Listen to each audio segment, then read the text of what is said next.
Hey guys, CreamCrazy here. Welcome to my TLC 2013 predictions video. Now, first of all, I've already made a statement already. You've seen that before this video started. If you haven't, well, go back to the beginning and check that out.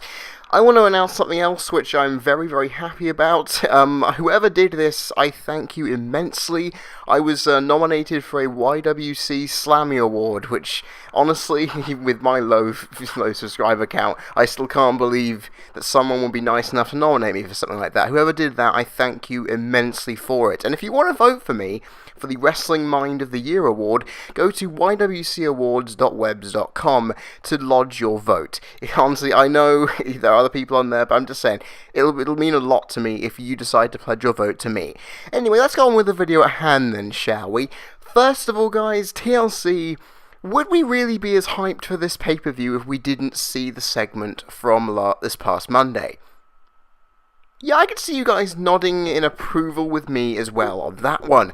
This pay-per-view wouldn't have so much of an edge to it if last week's ending, while all being a massive clusterfuck, did give us an immensely proud moment where we could actually feel excited for a pay-per-view going in for the first time in the last 2 months. That kind of says something, doesn't it? I mean, honestly, the matches on TLC's card have suffered the same problems that Survivor Series suffered from. I mean, we haven't had the best build, we haven't seen everything we can give. I mean, overall, it still kind of sucks.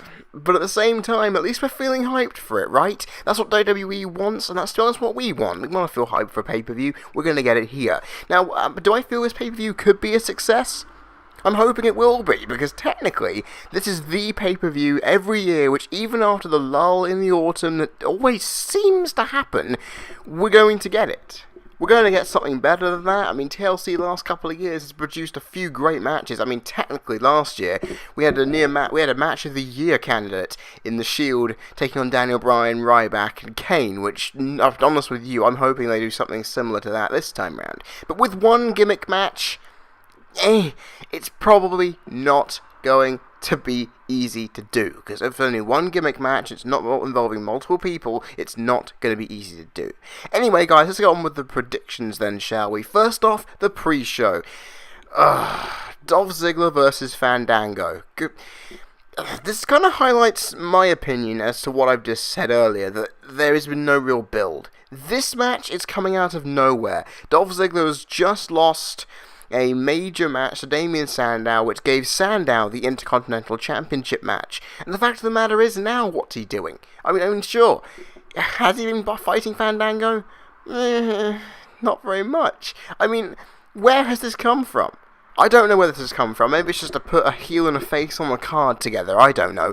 But the pre-show doesn't really matter, and that's one thing we know.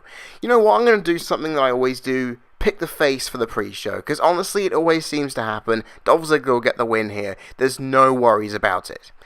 Next, we have the Divas Championship match between AJ Lee and Natalya. Now, this one, Natalya, I can definitely say, is likely to win, mostly because AJ has held the title for many months on end, and if this feud had a bit more spice going into it, maybe some mic work between the two, and maybe some actual build, we'd actually be happy with this one. We've been waiting for this all year. We've been waiting for a Natalya versus AJ match because we know it's going to be good. I mean, technically, like I mentioned in either a blog or separate YouTube videos, that we need to see this. We need to see in-ring wrestling content be more than just that, the in-ring wrestling content. I mean, where's the story to tell? What, Natalya got the win at Survivor Series, which enables her to go after the championship? Yeah, that's all well and good, but we need more.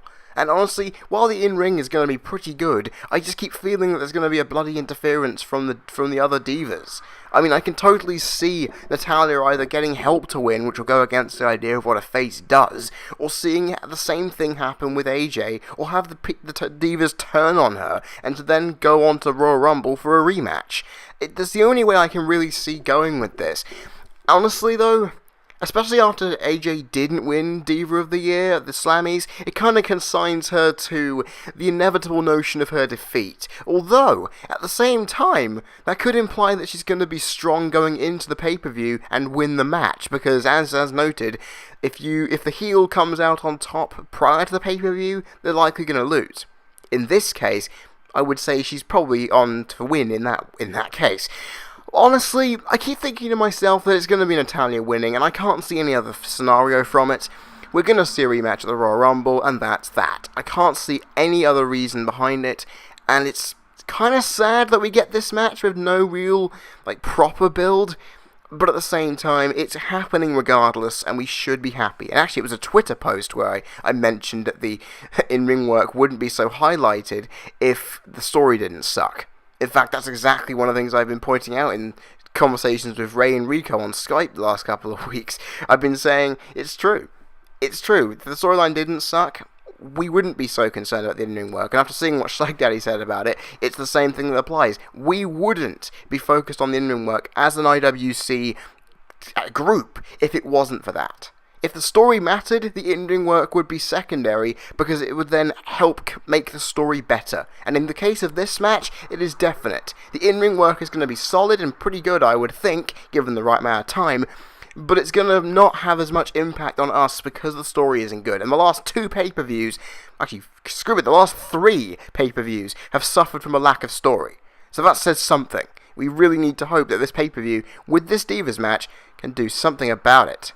Because that's what matters, folks. Next, we have a fatal 4-way tag team match with the Rhodes brothers, the Real Americans, Rey Mysterio and Big Show, and Ryback and Curtis Axel for the WWE Tag Team Championships. Now this annoys me a bit, because this, to me, looks like the right match for a stipulation, maybe? You know, that's the one thing that's kind of getting on my nerves, is that this match has no build, really. I mean, we haven't got the Usos, who are the rightful number 1 contenders in this matchup, even though technically they probably have already had that number 1 contendership in a previous match used. The fact of the matter is, we are not really seeing why this is happening. Sure, the Shield have fought one of these teams, and they've been fighting in and out with the Real Americans and the Primetime Players and all that stuff. Hell, where are the Primetime Players in this? Sure, Titus O'Neil could claim that he's been sick twice in the ring, and therefore he can't really be fit to compete at a pay-per-view without it possibly reprising itself. The fact of the matter is, where is the stipulation to make this even a little bit exciting? Maybe they're going to announce on the pre-show that it's a fatal 4-way ladder match, or a fatal 4-way tables match for the titles. Maybe they're going to give us a little something extra on the show. I have no idea. And honestly, I'm hoping I'm right in that regard. I'm hoping they do it. Because this match, if it's a normal fatal 4-way tag match, might be interesting, it might be hectic, it might be fun, it might be all over the place, it might be ridiculous. But I think the main reason why they're not putting a stipulation on it is because of Rey Mysterio. He's not fully fit. I think we can all see that based on his movement. It's jarring. It's not as fluid as it should be. And honestly, if they're going to keep him out of a match because of that, then don't put the team of him and Big Show in the damn match. And also, to toot my own horn again, the fact of the matter is, when you look at the history that Big Show and Rey Mysterio have had against each other, why the hell would you put them as a team? Seriously, think your mind back to April-May 2003, actually over a decade ago, seeing Big Show tie Rey Mysterio to a stretcher and then throw him into the damn ring post, and all the other stuff they've had where Big Show has ripped these guys apart. And I know WWE will not think of any fan to really remember that, but every time I look at Rey Mysterio Big Show, that is always the thing that sticks in my mind. And sure, when Big Show has been a face, Rey Mysterio has been a good partner to him, but then again, when have we seen Big Show and Rey team up? Never, because that bad blood is always there. While they may have mutual respect, it's never going to leave, and WWE should kind of look at that. They should kind of look at the fact that this has actually happened. This is something that actually occurred. We need to I'm reminded of it because it's so obvious. But nonetheless, if Rey Mysterio was what's causing a stipulation to not happen, then fine, make it a tables elimination match so you can get Mysterio eliminated quickly. Like, for example, a giant swing into a table in the corner, perhaps, to then stop his knee from being jarred, maybe. I have no idea what they're going to do. But Now I'm going to pick a winner. The Rhodes brothers, I can entirely see them winning this. I can see them winning this easily. The problem I do have with it is that I don't know who can take the titles from them. Because, okay, Big Show and Rey Mysterio, they are faces. They're not going to transfer it from face to face. Great Daft Punk song. It's not going to work. The only thing I can really see is giving the Real Americans the titles they damn well deserve, and then laying the seeds for the Rhodes brothers breakup when a rematch at the Royal Rumble fails to give them the goods, and then they enter the Royal Rumble afterwards with bad blood settling in, and then one eliminates the other, and there you go. WrestleMania 30's match is set up line and sinker. That would be the perfect way of doing it. But I know WWE wants to keep Curtis Axel and Ryback as a team in spite of the lack of Paul Heyman. I mean, we don't know if Paul Heyman is actually, we're still with these guys. We have no idea if he's managed to cast them asunder, and because of that, they're sticking together. Who knows? I mean, honestly, I'm really unsure of what to do here with this, because I want to say give it to the Real Americans, because they've done well recently-ish, minus the primetime players, but then it would come out of the blue. But then again, knowing how Cesaro gets more reaction than people kind of give it credit for, I think they'd kind of be stupid not to give them the championship at some point. Oh, this is tough. I'm going to have to go for the Real Americans on this one, just because it will sow the seeds for WrestleMania. I mean, not to mention the fact that if the Real Americans have the Tag Team Championships after the Royal Rumble, they could then eliminate each other from the Rumble as well. Noting there could be some stigma there, and then prior to Elimination Chamber, or maybe even in the Elimination Chamber match themselves, they end up turning on each other, trying to fight for whatever they need to, and then they end up just completely losing it, saying, look, you are trying to screw me over, or the green card has expired thing, and you end up seeing that turn into what it is. I can just see the Real Americans winning and then turning on each other later. And if they're going to win, you might as well do it here. You might as well do it where the damage on the Rhodes brothers isn't going to be as massive. It's going to be working out for all. So give the Real Americans the win. I think we can all be pleasantly surprised and happy with that. Next, and this is the Intercontinental Championship match between Big E Langston and Damien Sandow. Now, I can see this being quite an entertaining matchup, mostly because these two are pretty damn good wrestlers. I'm going to say it right here. This is good stuff. I mean, Damien Sandow, sure, there's a size difference between him and Big E, but remember what I keep saying, people. Different sizes of wrestlers and different move styles can gel well if the chemistry works. Knowing Damien Sandow, he'll be more aggressive than Curtis Axel was. And I've always pointed out in the psychology department that the aggressiveness of Curtis Axel in his matches, because of his desire to win and prove himself to Paul Heyman, was definitely something that I really admired in the storytelling department. It was minimal, but it gave me something to say, you know what, I don't want to completely slate Axel, but it's worth it. Damien Sandow, though, does it on a more level. He does it to almost every single person, every single time, and it doesn't really matter how big or small they are, in terms of stature in height, or stature in the back. The fact of the matter is, looking at what Sandow did to John Cena, it's pretty obvious to see that he can give anyone of any size. And I mean, because John Cena, even though he's not that tall, he's quite big and beefy, kind of like Big E Langston, but on a smaller level. He can take him down pretty well. Big E Langston, all he needs to do is use his speed and strength to his advantage, and if he does it, he'll be okay. I mean, sure, the storyline for this has been built up that Sandow has been wrestling a lot more than Big E has. Big E has been the one talking, trying to hype himself up, saying that, you know what, this guy may be more intellectual than me, but I'm the one who can whoop his ass in the end. I'm keeping myself preserved while he's wearing himself out fighting matches to try and prove that he's better than me. I mean, it's a good little thing.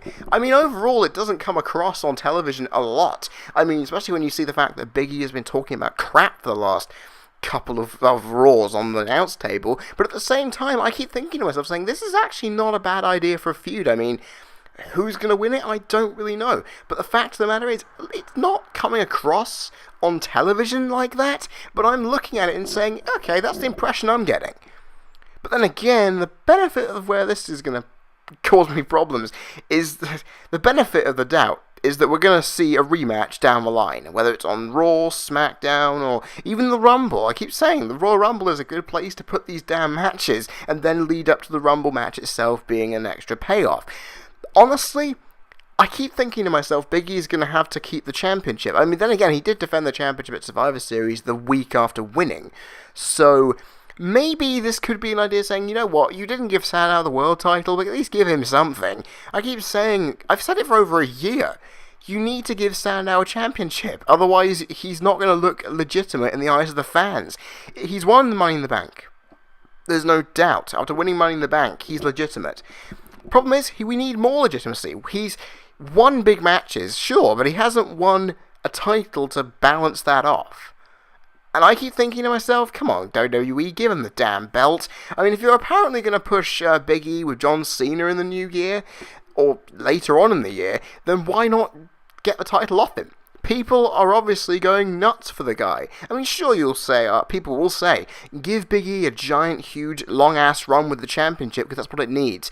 Dean Ambrose has held the US title for over 200-something days, and what the hell has he done with it? Nothing. Because technically him being part of the Shield means he doesn't even have to defend the damn thing. Now that title, while it is with a damn good wrestler, is not showcased anywhere. I know, with Big E you can obviously showcase it, but the same can be done with Damien Sandow. You can showcase a lot with Sandow. But I think WWE want to be in the right frame of mind to say, we want a face IC and a heel US. We're going to keep it like that. If that is the case, I will give it to Big E. But there is a small bit in the back of my mind saying, give Damien Sandow the belt. Because if you're going to make Big E look really ridiculously awesome, you can technically have him go into the Royal Rumble in January and tear shit up in there. That's the important thing. If you're going to do it, do it. But if you're going to do it and make Big E look even stronger like you did Ryback last year, ensure that you do not have the title on him when you do it. Because if he's lost the title and fight his way through by proving his worth that way, it makes it so much better. I'm looking forward to this match because I think the in-ring work will be quite good. I'm hoping that there's some story to come off in the match. I'm really hoping, because this actually doesn't look like a bad match, despite the fact that it doesn't have the best build-up in the world. I will give the win to Big E on this front, but honestly, this is mostly just because I think WWE will not take the title off him. If it was me doing this, if it was me booking the company, giving the title match some thought, I would definitely give the title to Sandow. Just saying. Now, where are we? Oh yes, we're on to the first of the handicap matches now. And this is going to be interesting, because we have Daniel Bryan versus the Wyatt family. Now this, I mentioned in my blog on Thursday, that this match and the match that happens as well, which is 3-on-1 handicap, will provide WWE with a lot of choice to go forward. I said that I'm happy for TLC, mostly because I believe WWE can use it as a stepping stone for change. Now, Daniel Bryan is the most over guy in the company. You can tell this by just listening to the reaction from his hometown and towns beforehand every time they're there. Daniel Bryan chants everywhere. People want him. So why are you going to be shocked with me saying that I want Daniel Bryan to lose this match? Think about it for a second. The Wyatt family, to me, haven't looked the strongest on television. Sure, Bray has looked indestructible thanks to his promos. The honest problem is, Rowan and Harper haven't looked the strongest. They lost on pay-per-view to Bryan and Punk last time round.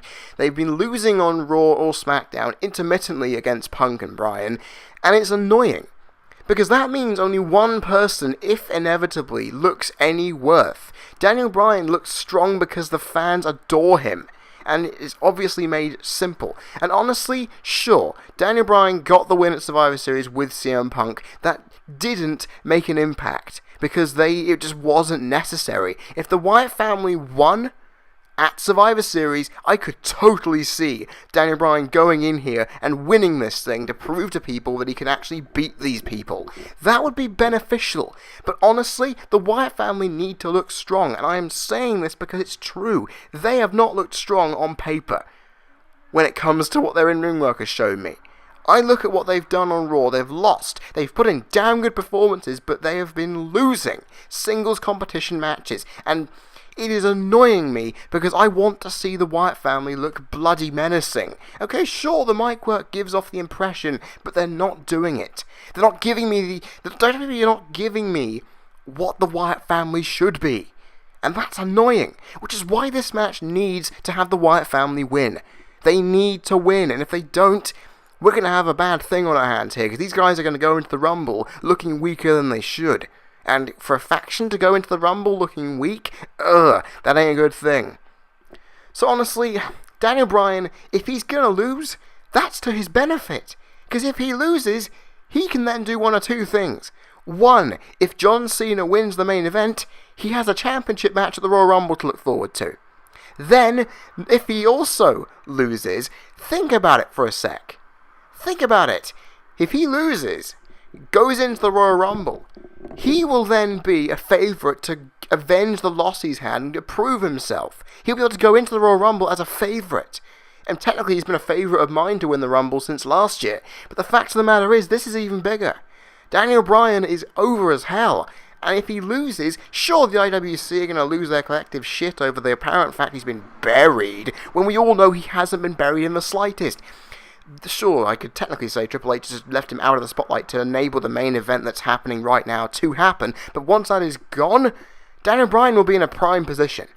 And I think WWE will realise, to make the Wyatt family strong at the expense of Bryan at this pay-per-view doesn't mean anything in the long run, because if it does happen, you'll be able to make Daniel Bryan strong as hell again, just as quick. I mean, that's the benefit. Because honestly, the Wyatt family need the win, and I'm going to give them the win. If they don't, then I really have to question the booking tactics. If you're going to put a heel in a match, where a heel team who are dominant in a match like this, why the hell are they not being made to look dominant? It doesn't make sense, and I am honestly annoyed by it.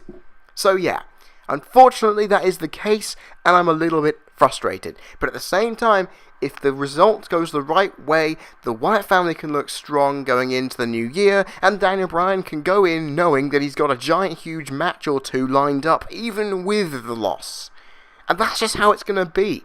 I mean, sure, Daniel Bryan may lose, and the Wyatt family may still prey on him for a couple of weeks, but at the same time, think about it. Is he really going to turn? No. He's probably going to fake a turn to the Wyatt family to then beat the crap out of them. But the only way this kind of story can happen is if Daniel Bryan is made a little weaker. Now, there's no negative about Daniel Bryan being made to look weak. There is no problem with a wrestler being made to look weak as long as there is a payoff. And if we get the payoff that I'm saying, this match will be actually good.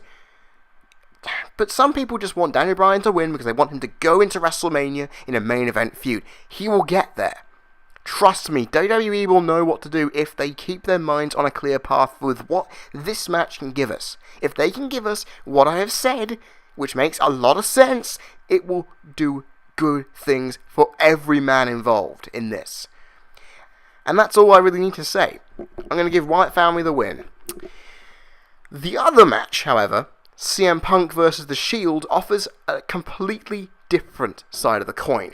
You see, Daniel Bryan hasn't been booked very well, which makes him look weak in comparison, even though the crowd say otherwise. CM Punk looks strong regardless of who he's against, and even though he's against The Shield, the most dominant faction in WWE for the last year and a half, he's technically only a year and a quarter, I should technically almost say, they're going to be the ones who are going to have to be on rocks here.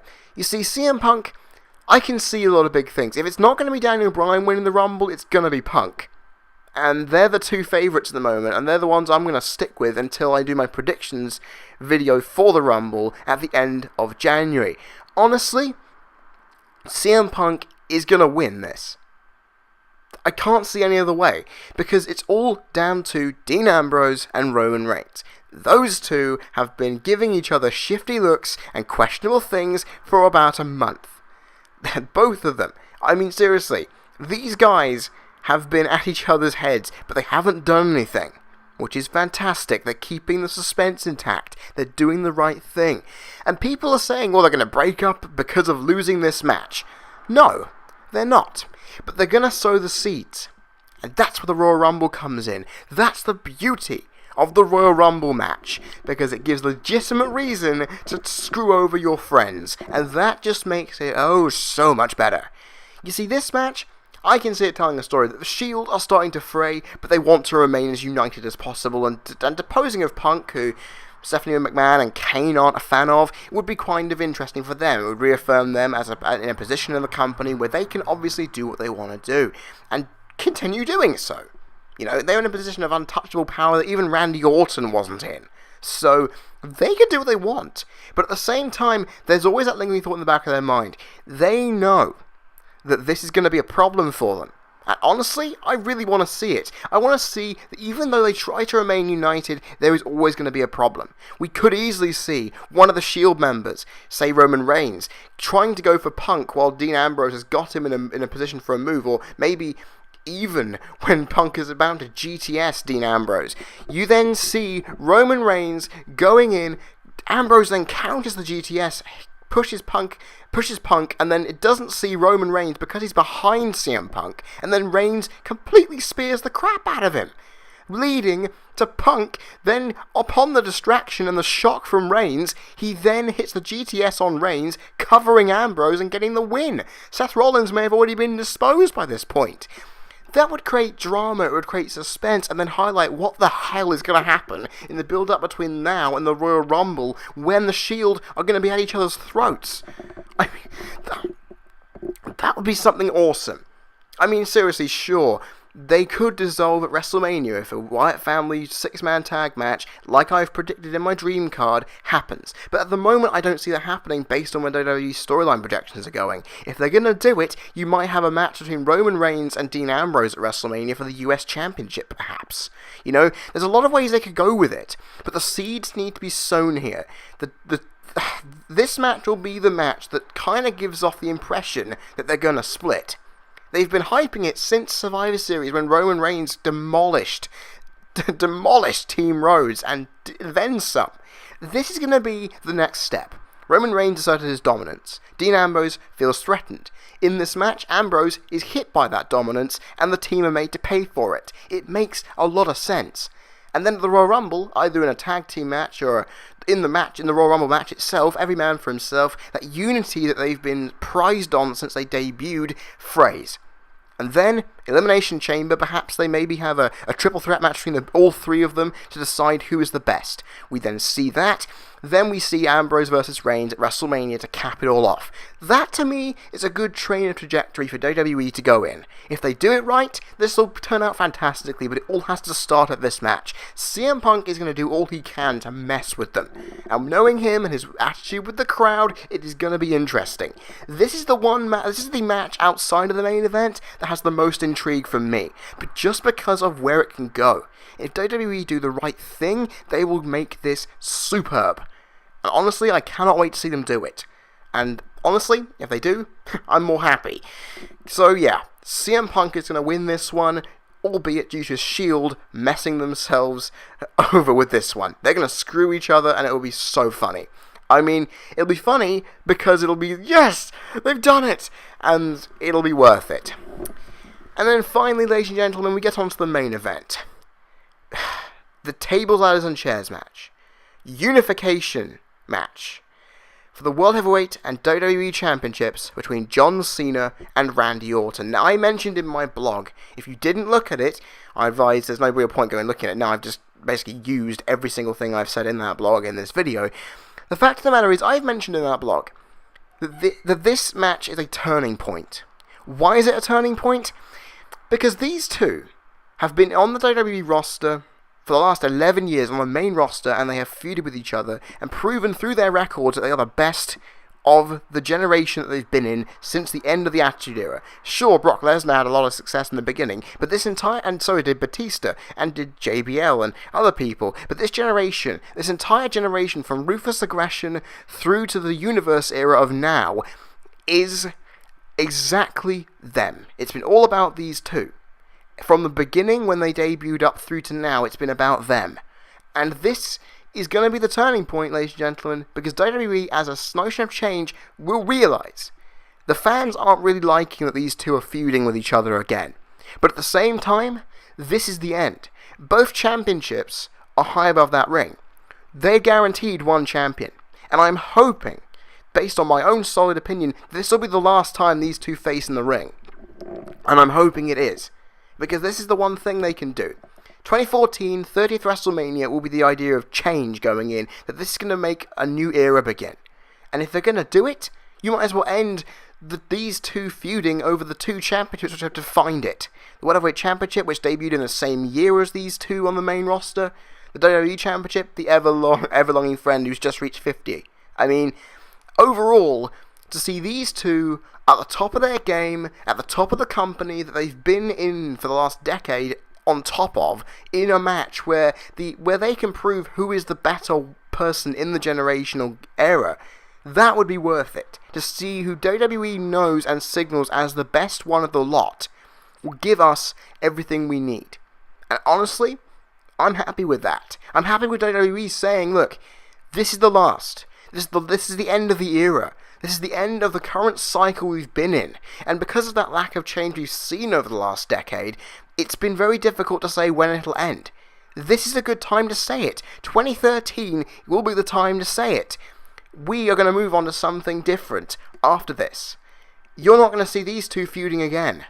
And we'll let them go off and be on a slight decline away from the top of the picture and give someone else a chance. I know that WWE are probably not going to do it because John Cena is still their cash cow, but there's always a hope in hell that they can think clearly and understand there is a long era of notion of what they could do with this. I'm saying this is the best way to do it because it makes sense. We need change and we need some unpredictability going through in the new year towards WrestleMania 30 because I do not want to have to predict the entire WrestleMania card from decisions I see them making here.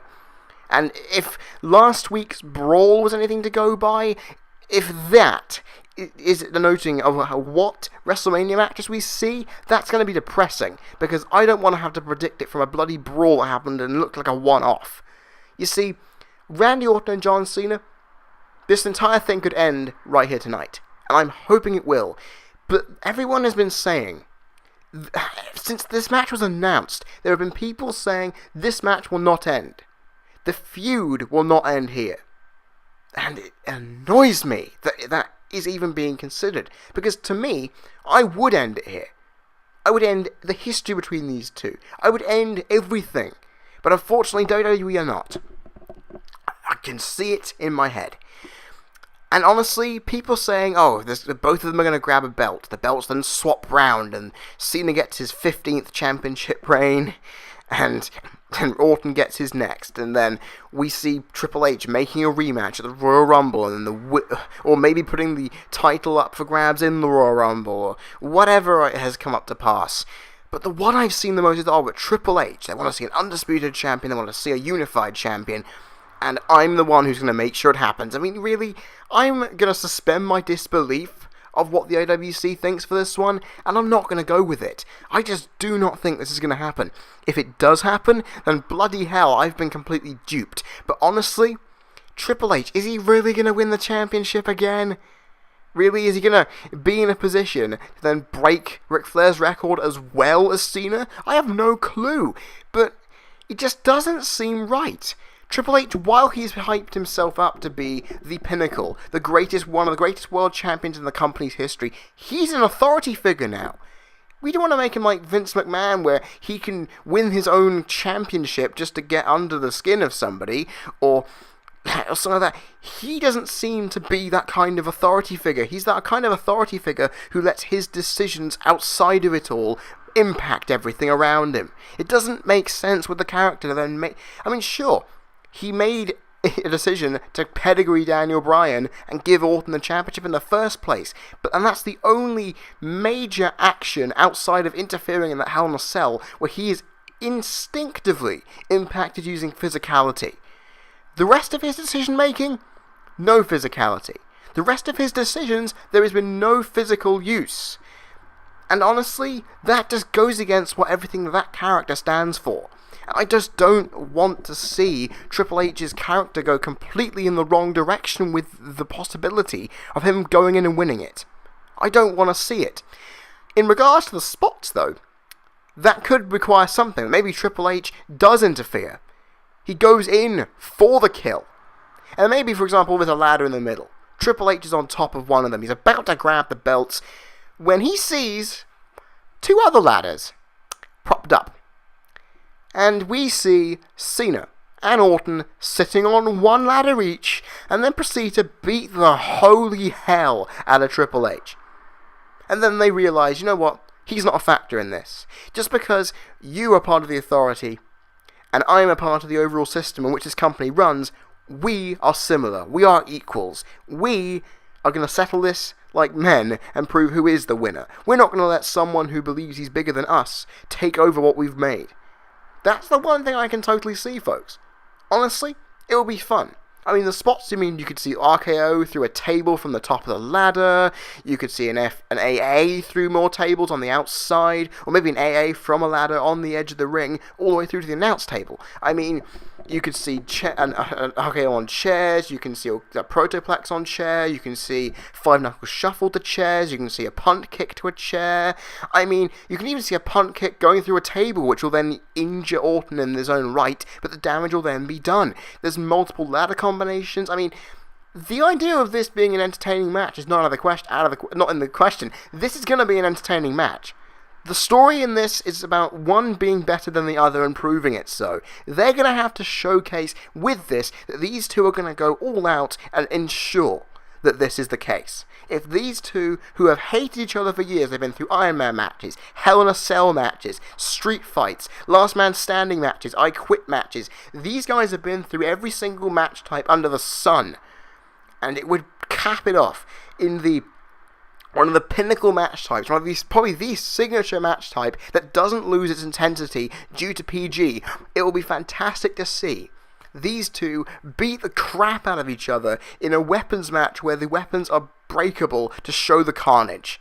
I mean, some of them were saying, I think Shag Daddy said in a Q&A about TLC, that TLC, after being hitting the ladders and the chairs and the tables, it would be criminal not to see blood. But over the years, TLC matches don't need blood, because it's the internal, physical wearing is what makes this match enthralling.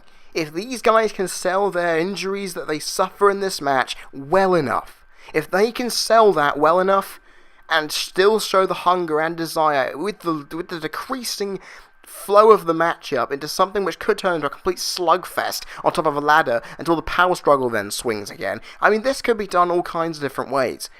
And honestly, this is the reason I love TLC matches. In this scenario, when everything is on the line, it'll give its own story. And I want to see it. And I'm hoping I do see it, because it's going to be freaking awesome. But honestly, who do I pick as a winner? Now, I've analysed what could happen, all this, all that. I need to decide a winner. I do not want to go for the Triple H scenario. You've already heard my shtick on that. I do not want to see both these guys pick off the titles and keep them. If WWE have said in the promotional material, we guarantee a champion, then you're going to get a champion. I don't care. I mean, if it does turn out to be underhanded to get a guaranteed champion, then fuck me, they should have at least warned that it could be anyone, not these two. Sure, they haven't given off an impression to make it more of a surprise, but I would personally have liked some inkling. Honestly, if I'm going to give anyone this win, it's Cena. Ladies and gentlemen, it has to be. Because like I've said, Daniel Bryan factors in this. Factoring in this that we at the Royal Rumble could get a rematch between Orton and Cena, between Cena and Bryan. That's something that will make me buy the Royal Rumble if I was in the US market, or even in the UK market with Sky Box Office. You know, if I was in the position to buy these, I would do for that match along with the Rumble itself. But seriously, Orton felt betrayed after being hit by a pedigree last week by Triple H. I can totally see that this will then rub off to maybe even a Triple H Orton match at the Rumble. Come on, think about it. I know that they say, Cena losing is paramount. But come on, even though Orton and Cena both are the main stars of this generation, Cena has been bigger than Orton. And you know what that means? It's gonna happen. I will not be disappointed seeing John Cena, the undisputed, unified WWE World Heavyweight Champion, at the end of the day. This is one of the times. If the story comes across well enough that he hasn't no-sold his way through, that'll make it even better. If he shuns Triple H's assistance to get him a championship, even better. If he turns heel to then screw things around and use Triple H to win it, I don't really care. John Cena is going to win this match. And I cannot see any other scenario. Okay, I've already mentioned there are other scenarios, but I'm discounting those. I don't want to see them, and honestly, if they do, I'm going to be a bit disappointed. Randy Orton winning? I might not be as disappointed. I might want to see a rematch between the two. I mean, technically, it would be interesting to see Orton involved with Daniel Bryan, knowing how everything's gone, and we could see a triple threat match at the Rumble. I mean, that's the great thing. If Orton loses, he's not going to be out of the picture. He has a rematch because he's just lost his part of a championship to someone else. And that just makes sense. So, ladies and gentlemen, John Cena for the win, just because of where this can go. I mean, it makes sense to me, it should make sense to you, and hopefully it will in the long run. And that is it, ladies and gentlemen. TLC predictions are done. I hope you've enjoyed my ridiculously in-depth analysis. As always, I love my detail, and you all should know that by now. If you guys want to check out my social media links, including my blog, where I'll be doing a blog post. Actually, one thing I was actually wondering about that. Do you want me to do a blog post reviewing the pay-per-view in type as well? Especially if some of you guys want to view it in Word without listening to me speak it to you. I don't know which one's easier for you. Leave your opinions in the comment section below. Also, if you want to watch, follow me on Twitter, if you want to go to my Facebook page, if you want to do Skypes, all that shtick, then just look at the links in the description box based on the tags in this picture. All makes perfect sense. I can't use annotations to link them up because I don't really know how to use them. Also, guys, CCVGP, the first video is up. Sonic Adventure Playthrough Part 1 is up. If you haven't checked it out, go to CCVGP. The link will be in the description box below. And I am... Actually, no, you know what? Screw it. I'll put the video in the description box. Go check that out, because that's where it'll get to my channel. I've had problems trying to get people to sub to my channel through that bloody video, and I've had problems getting that video, that channel linked properly. So honestly, go to the video. Go to the video in the down description box, and then go to sub onto the channel. Watch the video and show that, okay, it may be the first time I've used this format, and I may take some time to get used to it, but it's a start. And plus, not to mention, I've got the Saints Row the 3rd playthrough starting up on December the 18th, so you guys are going to look forward to that.